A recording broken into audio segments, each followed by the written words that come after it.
Hello students. तो अभी तक के लेक्चर में अपन बात कर चुके हैं ट्रांसफॉर्मेशन ऑफ रूट के बारे में। क्वाड्रेटिक इक्वेशन लेक्चर नंबर 08 की हम बात कर रहे हैं। तो अभी तक हम ट्रांसफॉर्मेशन ऑफ रूट्स की बात कर रहे थे, जिसमें फाइनली मैंने आपको इस तरीके का इक्वेशन दिया था। चलिए ठीक है, मान लीजिए कि एक इक्वेशन है 2x² minus 3x plus 5 is equals to 0, जिसके रूट्स हैं अल्फा और बीटा। ठीक है, अलग से क्वेश्चन लेते हैं कि ये एक इक्वेशन दी हुई है और इसके रूट पहले से ही आपको पता है अल्फा और बीटा है। तो छोटे मोटे क्वेश्चन तो हमने करे थे, और एक थोड़ा बड़ा क्वेश्चन था, हमसे बोला गया कि find equation with roots as 2 alpha plus 1 divided by 3 alpha minus 2 और 2 beta plus 1 divided by 3 beta minus 2। ठीक है, तो अलग से कोई मेथड नहीं है, अभी तक आपको मैंने कोई अलग से मेथड नहीं बताया, इसी को यूज करना है आपको और सॉल्व करना है। ठीक है, तो आप कैसे करेंगे? आप सोचेंगे कि सर हमको पता है जो भी न्यू इक्वेशन आएगी, जो भी न्यू क्वाड्रेटिक इक्वेशन आएगी, वो कुछ इस तरीके से होगी कि x² माइनस दोनों रूट्स का सम, मैं लिख सकता हूं sum of roots into x plus product of roots is equals to 0। तो वो कुछ इस तरीके से आने वाली है, ये तो हमको पहले ही पता था। तो क्यों ना मैं ऐसे करूं कि इन सब का पहले जाके सम कैलकुलेट करूं और इन दोनों का प्रोडक्ट पहले अलग जाके सॉल्व करूं, और फिर वो वैल्यूज में यहाँ पे पुट कर दूंगा। ठीक है, बट आप देख सकते हो ये कोई आसान काम नहीं है। अगर आप कैलकुलेशन वाइज इस चीज को देखो तो जब दोनों का आप सम करोगे तो एलसीएम दोनों का मल्टीप्लाई होगा, फिर ये टर्म इसके साथ मल्टीप्लाई होगा, ये टर्म इसके साथ मल्टीप्लाई होगा, एंड सो ऑन आगे जाके आपको सॉल्व करना पड़ेगा। तो बेसिकली जब आप पूरा सॉल्व करोगे तो डेफिनेटली आपको अल्फा प्लस बीटा या फिर अल्फा इनटू बीटा की रिक्वायरमेंट रहेगी। इसके अलावा तो आपको कुछ नहीं चाहिए, ये तो गारंटी है। फिर भी लेकिन अगर सॉल्व के नजरिए से आप देखो, कैलकुलेशन के नजरिए से देखो, तो ये बहुत ही लेंथी हो जाए। ठीक है, तो हम क्या करते हैं, आपको बताने वाले एक नया मेथड, जिससे कि इसमें थोड़ी सी आपको हेल्प मिलेगी और थोड़ी आसान तरीके से आप इस क्वेश्चन को सॉल्व कर पाओगे। ठीक है, वो क्या मेथड है और उसके लिए क्या कंडीशन है, ये आप ध्यान से सुनना।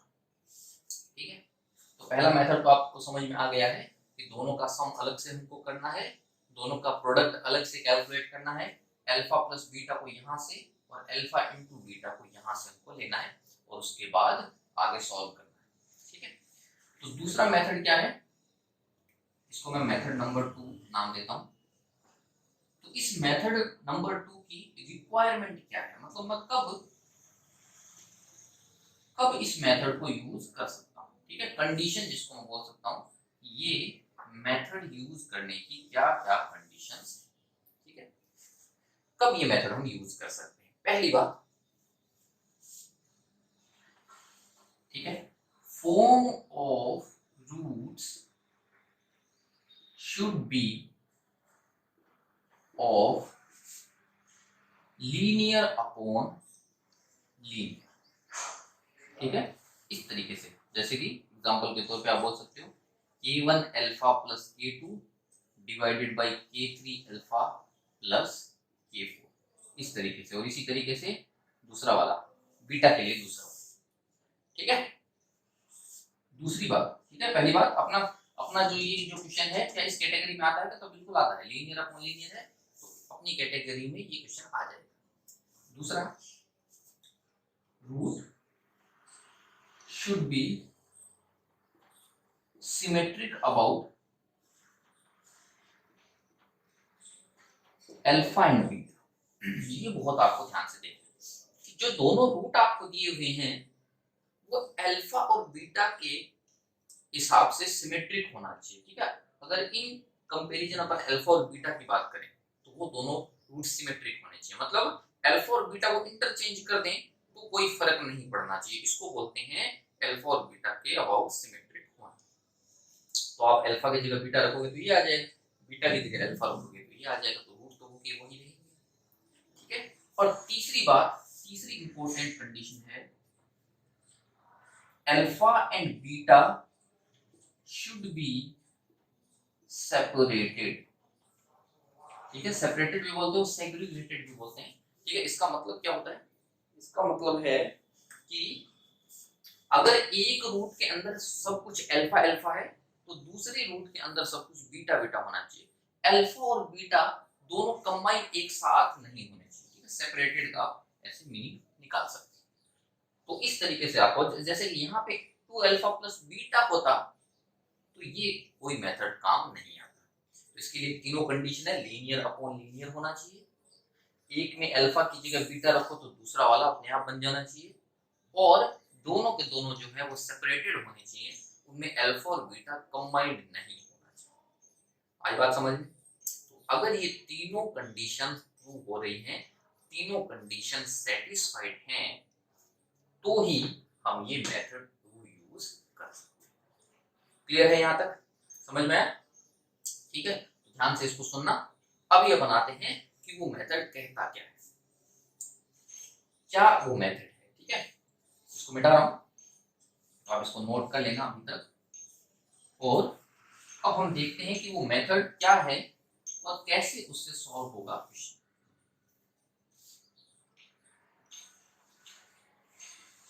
तो मेथड का स्टेप नंबर 1, सबसे पहले आपको क्या काम करना है? सबसे पहले इन दोनों की सिमेट्री को ध्यान से देखते हुए, देखते हुए कंसीडर, ठीक है। अच्छा चलिए, मेथड की हम बात कर रहे हैं तो इस क्वेश्चन के साथ साथ मेथड हम करेंगे। तो हम क्या करेंगे, जैसे कि अपना रूट था k1 alpha plus k2 divided bye k3 beta plus k4, हमेशा इस तरीके का रूट आएगा, सॉरी बीटा नहीं अल्फा, और दूसरा आएगा k1 beta plus k2 divided bye k3 beta plus k4, इस तरीके से आएंगे दोनों रूट, अपन को पता है। तो हमको कंसीडर क्या करना है, अल्फा और बीटा की जगह आपको x रख देना। तो consider y is equals to k1x plus k2 divided by k3x plus k, ये पहला स्टेप है। ठीक है, कर सकते हैं। तो अपने क्वेश्चन के लिए, और आवर क्वेश्चन ये हो जाएगा y is equals to 2x plus 1 divided by 3x minus 2। तो x की जगह अगर अल्फा रखेंगे तो पहला रूट आ जाएगा, और x की जगह बीटा रखेंगे तो दूसरा रूट आ जाएगा। ठीक है, दूसरा स्टेप। ठीक है, स्टेप 2 में क्या करना है,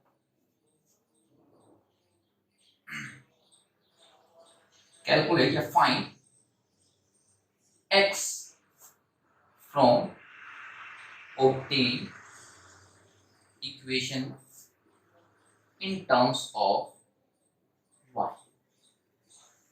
तो फर्स्ट स्टेप यूज करने से जो भी आपकी इक्वेशन ऑब्टेन होती है, वहां से कोशिश आपको करनी है, कोशिश क्या करनी है, करना ही है x की वैल्यू कैलकुलेट करनी है y के टर्म्स में। ठीक है, तो मैं क्या करने वाला हूँ, x की वैल्यू y के टर्म्स में कैलकुलेट करने वाला हूँ। तो ये हो जाएगा, क्रॉस मल्टीप्लाई किया तो 3xy minus 2y is equals to 2x plus 3, इसको इधर ले आए तो 3xy हो जाएगा, ये इधर आएगा तो माइनस का 2x इज इक्वल्स टू 3 पहले से ही था, ये बन जाएगा प्लस का 2। क्लियर है? दोनों में से x कॉमन लिया, तो ये बन गया 3y minus 2 is equals to 2y plus 3, मतलब x इज इक्वल्स टू आ गया है, 2y plus 3 divided by 3y minus 2। Clear है? तो दूसरा स्टेप अपना क्या बोलता था कि आपको किसी न किसी तरीके से x कैलकुलेट करना है इन टर्म्स ऑफ y। तो y के टर्म्स में हमने x को कैलकुलेट कर लिया, दूसरा स्टेप अपना खत्म।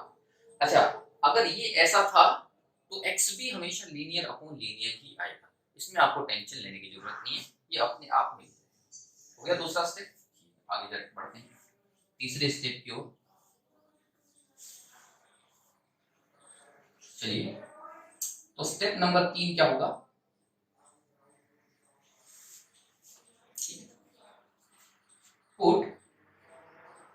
obtained x in given equation, ठीक है,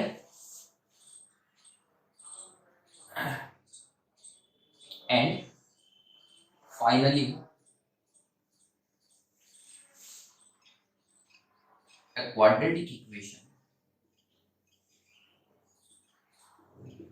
is obtained,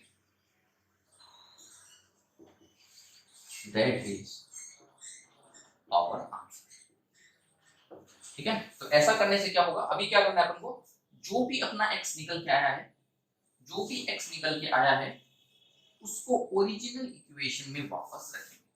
तो ओरिजिनल इक्वेशन क्या थी, ओरिजिनल इक्वेशन अपने पास क्या थी, 2x² minus 3x plus y is equal to 0, ठीक है।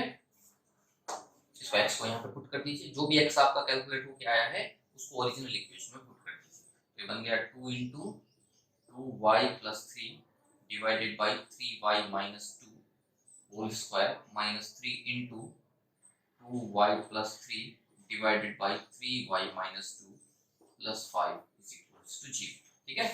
थोड़ा सा सिंप्लीफाई कर लेते हैं, थोड़ा सा सिंप्लीफाई करेंगे तो यहाँ से आपको क्या मिल जाएगा, 2 इंटू,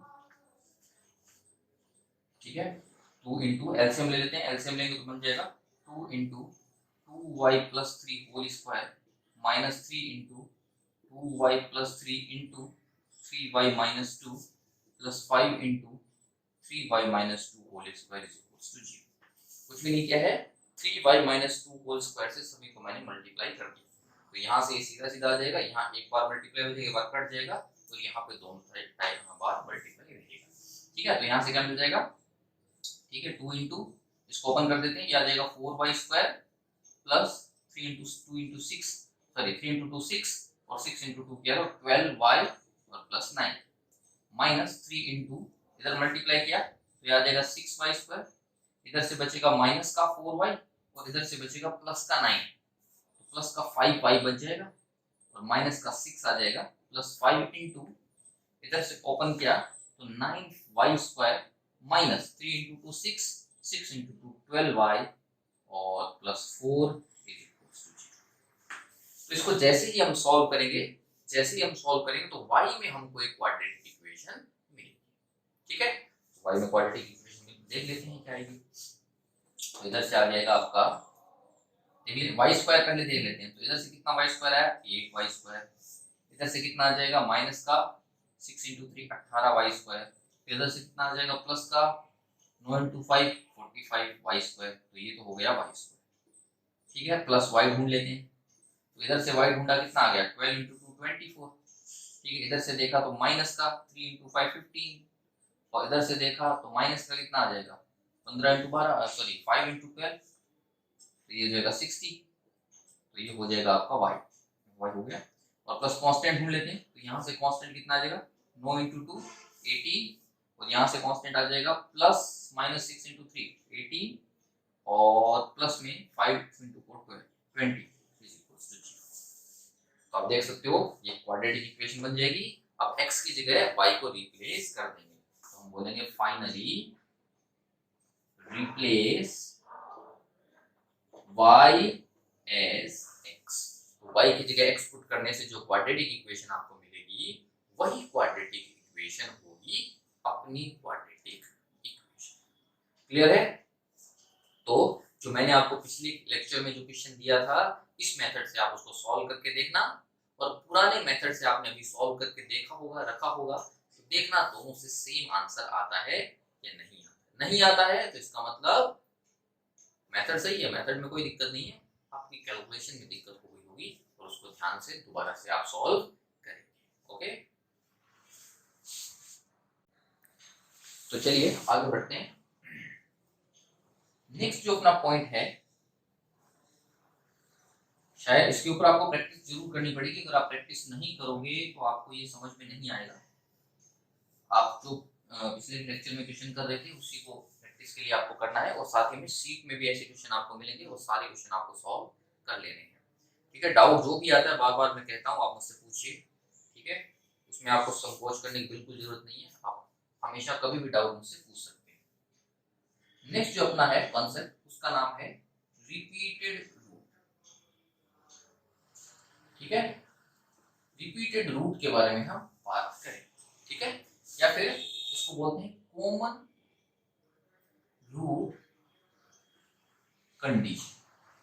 ठीक है, common root condition, repeated root, इनके बारे में हम बात करने वाले। तो क्योंकि हम क्वाड्रेटिक इक्वेशन के बारे में बात कर रहे हैं तो रिपीटेड रूट का ज्यादा कोई कॉन्सेप्ट इसमें है नहीं। क्यों? रिपीटेड रूट का मतलब क्या होता है, 1 1 दो बार आ गया।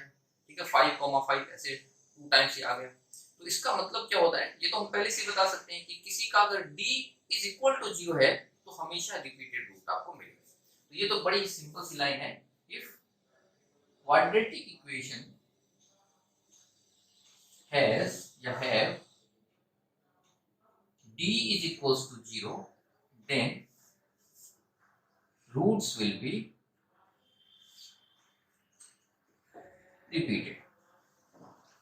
ठीक है, दोनों रूट एक जैसे होंगे, हम पहले कर चुके, इसमें कोई नई बात नहीं। नई बात क्या है, कॉमन रूट कंडीशन।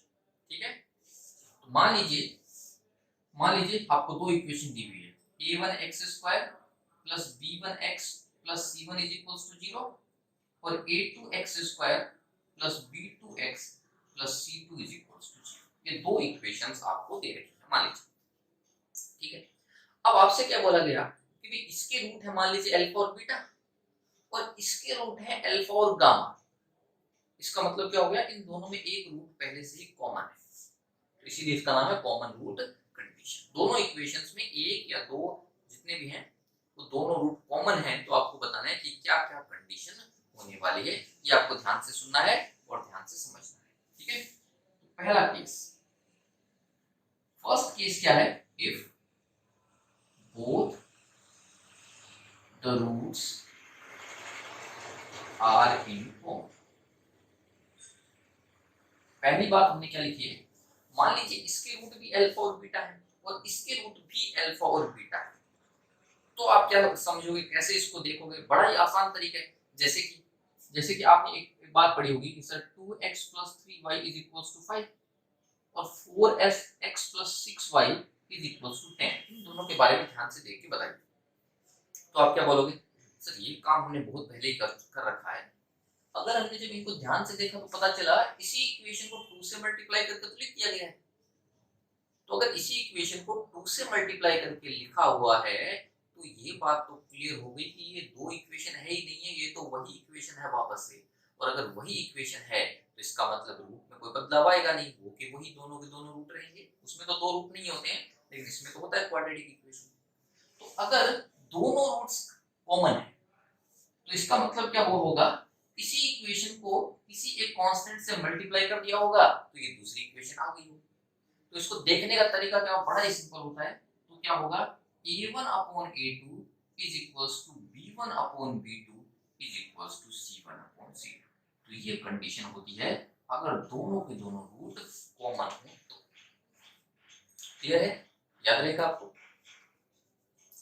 दूसरा केस, ये तो इसमें बहुत आसान है, इसमें कोई दिक्कत नहीं है। केस नंबर 2 थोड़ा सा अलग है, थोड़ा सा डिफरेंट रहेगा। कैसे, if exactly one root is in common. अच्छा ठीक है, दो स्टेटमेंट ध्यान से सुनना। एक स्टेटमेंट में ये बोलता हूं कि क्वाड्रेटिक इक्वेशन का एक रूट कॉमन है और दूसरा स्टेटमेंट में क्या बोलता हूं, क्वाड्रेटिक इक्वेशंस के एग्जैक्टली एक ही रूट कॉमन है। क्वाड्रेटिक इक्वेशन का एग्जैक्टली एक ही रूट कॉमन है, दोनों में बहुत अंतर है। ध्यान से आप सुनोगे तो पहला स्टेटमेंट क्या था कि एक रूट कॉमन है, इसका मतलब है दूसरे रूट के बारे में हमको कुछ पता नहीं है, हो सकता है वो सेकंड रूट भी कॉमन हो जाए। ये हमको पता है कि अगर पहला रूट इसमें 2 है तो उसमें भी पहला रूट तो 2 है, ये हमको पता है। अब दूसरा रूट इसमें 3 है, दूसरी इक्वेशन में 3 है कि नहीं ये हमको पता नहीं है। तो कंडीशन क्या होगी, हो सकता है दूसरा रूट कॉमन हो और हो सकता है दूसरा रूट कॉमन ना हो। तो इसके लिए मुझे दो अलग अलग केसेस में इसको काम करना पड़ेगा। जब भी क्वेश्चन ऐसे आए कि इन दोनों इक्वेशंस में एक रूट कॉमन है तो बताइए क्या क्या कंडीशन होगी। तो हमेशा क्या याद रखना, आपको ये भी चेक करना पड़ेगा कि दूसरा वाला रूट कॉमन है या नहीं है। क्योंकि अगर कॉमन है दूसरा वाला तब तो ये वाला कंडीशन हो जाएगी, पहला रूट तो उसने दे रखा था कॉमन है और दूसरा रूट पहले से ही कॉमन आ गया, हमने जब सॉल्व किया तो पता चल गया कि वो कॉमन है, तब तो हमको ये वाला फॉर्मूला लगाना पड़ेगा क्योंकि दोनों रूट कॉमन में तो यही फॉर्मूला काम आता है। बट अगर दूसरा वाला कॉमन नहीं आया तो हमको इस मेथड से जाना पड़ेगा, इसीलिए मैंने सबसे पहले क्या लिख दिया है, एग्जैक्टली एक रूट कॉमन है तो ये वाला आपको फॉर्मूला लगाना पड़ेगा एग्जैक्टली, ठीक है। इसमें ऐसा हम नहीं कर सकते हैं इस वाले फॉर्मूले में दोनों रूट जब कॉमन कर दिया तो ये फॉर्मूला बन जाता है, ऐसा कुछ नहीं होता है, ये अलग चीज है, ठीक है। अब क्या करना आपको देखिए, exactly one root is in common, ठीक है। तो सबसे पहले हमने बोला कि पहली इक्वेशन अपने पास है a1x² plus b1x plus c1 is equal to 0 और मान लीजिए इसके रूट क्या क्या है, अल्फा और बीटा, ठीक है। दूसरी इक्वेशन है a2x² plus b2x plus c2 is equal to 0 और मान लिया इसका रूट है अल्फा और गामा। ऐसा करने से क्या होगा, एक बात प्रूव हो जाएगी कि इनका एक ही रूट कॉमन है, वो अल्फा, ठीक है। अच्छा, कोई इक्वेशन का अगर कोई रूट होता है, इक्वेशन का अगर कोई रूट है तो उस इक्वेशन को वो सेटिस्फाई तो जरूर करता है, अगर वो सेटिस्फाई करता है तो यहां से आप बोल सकते हो this implies a1 alpha square plus b1 alpha plus c1 is equals to 0 and a2 alpha square plus b2 alpha plus c2 is equals to 0। इसको एक बार के लिए एक नंबर इक्वेशन बोलता हूं, इसको एक बार के लिए दो नंबर इक्वेशन में बोलता हूं, ठीक है। ये कहां से मैं लाया हूं कि अल्फा और बीटा के लिए ये इक्वेशन सेटिस्फाई करेगी, अल्फा और गामा के लिए ये इक्वेशन सेटिस्फाई करेगी, तो ये बात पक्की हो गई कि ये दोनों ही इक्वेशन अल्फा के लिए तो सेटिस्फाई करेगी ही करेगी, ठीक है। अभी आगे बढ़ते हैं। तो यहां तक अगर आपको समझ में आया है तो अब मैं चाहूंगा थोड़ी सी पुरानी बातें आप याद करें, ठीक है। कौन सी पुरानी, बचपन में नहीं जाना है, 10th क्लास में जाना है। 10th क्लास में आपने पढ़ा होगा दो लीनियर इक्वेशंस को सॉल्व करना, ठीक है, solving of two linear equations, उस तरीके की इक्वेशन, ठीक है। कौन कौन से मेथड थे, सबसे पहला ग्राफिकल मेथड, दूसरा मेथड होता है सब्स्टिट्यूशन मेथड, एलिमिनेशन मेथड और क्रॉस मल्टीप्लिकेशन मेथड, ये सब मेथड होते हैं, उन्हीं को हमको ध्यान में रखना है, उनमें से कोई एक मेथड आपको आना चाहिए, ठीक है। अब इस इक्वेशन को ध्यान से देखिए, अल्फा स्क्वायर को एक बार के लिए x समझिए और अल्फा को एक बार के लिए y समझिए, ये दोनों अलग अलग वेरिएबल हैं, ऐसा आपको समझना है। तो आप क्या बोलोगे, एक ये वेरिएबल, एक ये वेरिएबल, एक इक्वेशन, एक ये वेरिएबल है, ये भी एक वेरिएबल है, तो दूसरी इक्वेशन, तो दो वेरिएबल हैं और दो इक्वेशन है, तो आराम से हम आगे सॉल्व कर सकते हैं, ठीक है। तो अभी मैं यहाँ पे क्रॉस मल्टीप्लिकेशन वाला मेथड यूज करने वाला हूँ, क्रॉस मल्टीप्लिकेशन वाला मेथड यूज करने वाला हूँ। आप ध्यान से, अगर नहीं आपको आता है तो देख भी सकते हो, अगर आता है तो आप उसको आगे सॉल्व भी कर सकते हैं। अच्छा, इसमें इसमें ऐसी कोई रिक्वायरमेंट नहीं है कि क्रॉस मल्टीप्लिकेशन ही आपको यूज करना पड़ेगा, कोई भी आप यूज भी कर सकते हैं। तो क्रॉस मल्टीप्लिकेशन मेथड में क्या होता है, पहला वेरिएबल ऊपर is equals to minus of दूसरा variable is equals to 1 of तीसरा अपॉन में तीसरा वेरिएबल 1 होता है, ठीक है। तो यहाँ पे सबसे पहले जब हम पहले वेरिएबल के नीचे लिखते हैं तो हम क्या करेंगे, पहले वेरिएबल वाली वैल्यूज को छुपा लेंगे ऐसे, तो ऐसे छुपाने से आपको क्या लिखा है, b1 c1 b2 c2, तो मैं इसको ऐसे लिखूंगा b1 c1 b2 c2, simple काम है, जिस वेरिएबल के आप नीचे लिख रहे हो उसको छुपाना है। अल्फा के नीचे आप लिख रहे हो तो अल्फा को छुपा लो, अल्फा को अगर आप छुपा लेते हो तो आपको क्या दिखेगा, अगर आपने अल्फा वाले को छुपा लिया तो आपको दिखेगा a1 c1 a2 c2, तो यहाँ लिखेगा a1 c1 a2 c, clear है। कांस्टेंट के नीचे लिखने वाले हो तो कांस्टेंट को छुपा लो, तो कांस्टेंट को आप छुपा लोगे तो यहाँ दिखेगा a1 b1 a2 b2, तो लिखेगा a1 b1 a2, ठीक है। बस इतना सही होता है, अगर ये आपको समझ में आता है तो आगे आप कर सकते हैं, कैलकुलेशन आगे कुछ भी नहीं, तो ये बन जाएगा अल्फा स्क्वायर अपॉन, कैलकुलेशन कैसे होती है हमेशा देखिए, आगे बढ़ना है, दिस माइनस दिस, इसमें भी क्या होगा, दिस माइनस दिस, इसमें भी दिस माइनस, या आप मैट्रिक्स डिटरमिनेंट पढ़ोगे तो उसमें आपको पक्का हो जाएगा, लेकिन अभी के लिए आपको याद रखना है। तो इधर से कैलकुलेशन क्या आ गया, b1 c2 minus c1 b2 is equals to minus alpha upon, यहां से आपने कैलकुलेशन किया, क्या आ गया, a1c2 minus c1a2 is equals to, यहां से कैलकुलेशन किया 1 अपॉन a1b2 माइनस b1। ठीक है, तो दो इक्वेशंस आपको दिख रही होंगी। ठीक है, आप ऐसा मत कहना कि सर तीन इक्वेशन हमको तो दिख रही है, यहाँ पे दो ही इक्वेशन ओनली है।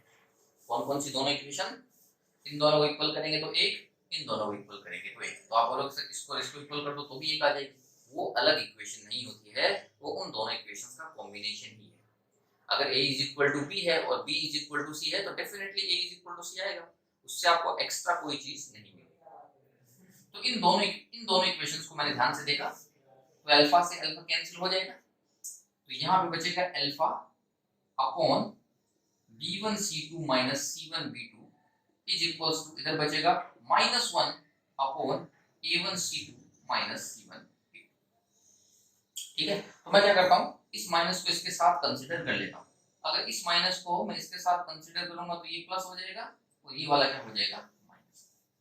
क्लियर है, तो अब अपना अल्फा इज इक्वल टू कितना आ जाएगा, ये ऊपर चला जाएगा, तो आएगा b1c2 minus c1b2 upon c1a2 minus a1c, ये बन जाएगा।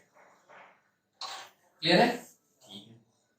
इधर मैंने क्या किया, इन दोनों को सॉल्व किया, इन दोनों को सॉल्व किया, तो यहाँ पे तो ये जो माइनस है उसको इसके साथ कंसीडर किया, तो ये अल्फा अपॉन बन जाएगा इधर से c1a2 minus a1c2 is equals to 1 upon a1b2 minus b1a2। ठीक है, इसको उधर भेज दिया, अल्फा इज इक्वल्स टू आ जाएगा, अल्फा इज इक्वल्स टू आ जाएगा c1a2 minus a1c2 divided by a1b2 minus b1।